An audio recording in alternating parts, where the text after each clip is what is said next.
Hi, this is Alex from phpacademy.org, back with another video for the new Boston. Now, we've already looked at file handling and how to, open a file, have a look at the contents.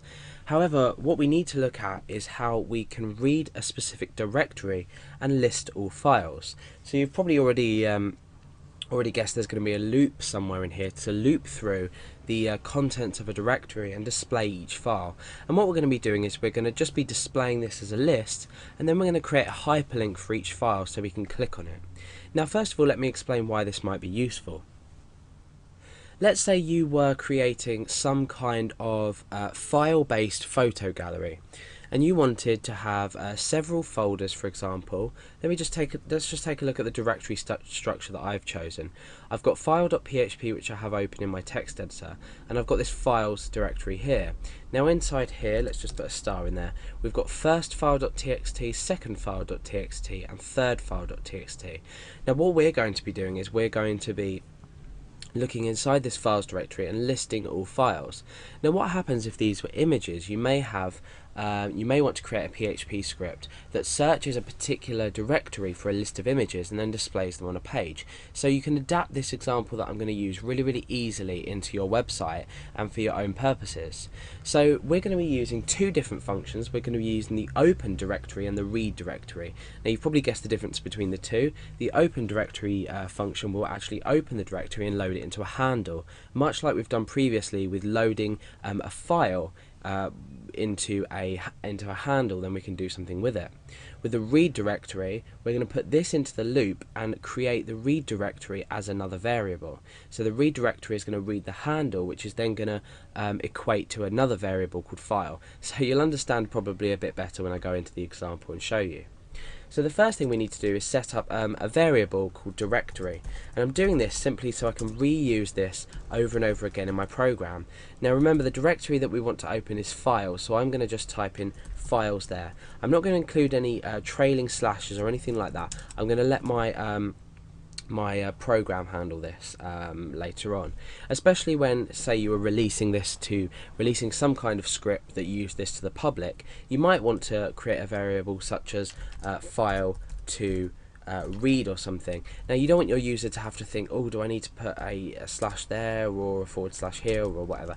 So you just want to have this as a single string with no other symbols in, just to make it a lot easier for you and anyone that might be looking at your code.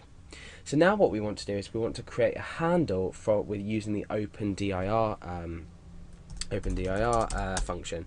So we say handle equals opendir, and obviously we're going to be opening the directory that we've just specified, but then what we're going to be doing is appending on a forward slash. So in actual fact, when you read it in here, the directory is going to look like that, but we're just leaving this up to this line of code.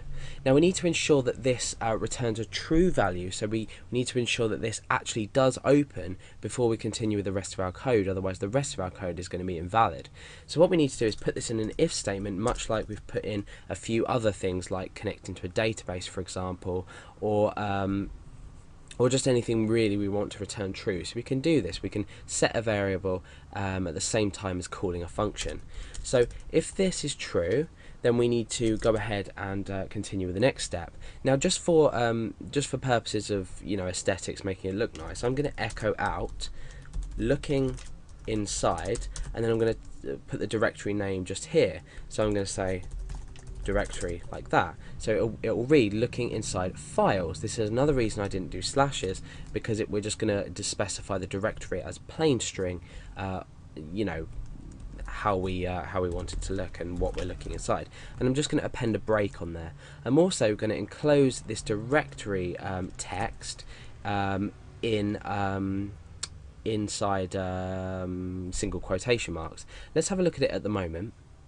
Okay, so it says looking inside file, so I want just single quotation marks on the outside of this to ensure that we enclose it. So I'm going to put a single quotation mark there and escape that character so it doesn't interfere with the start or end of our string, and I'm going to do the same just after that break and then put a escape character there, I'm sorry.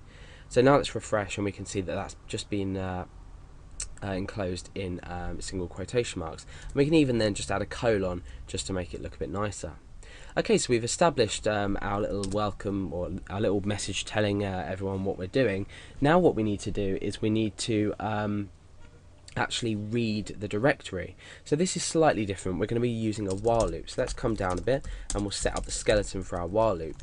Now inside here what we need to do is we first need to assign the variable file to reading the directory, because what's going to happen is file is then going to exist for every loop. It's going to exist for each element or if each file in our directory.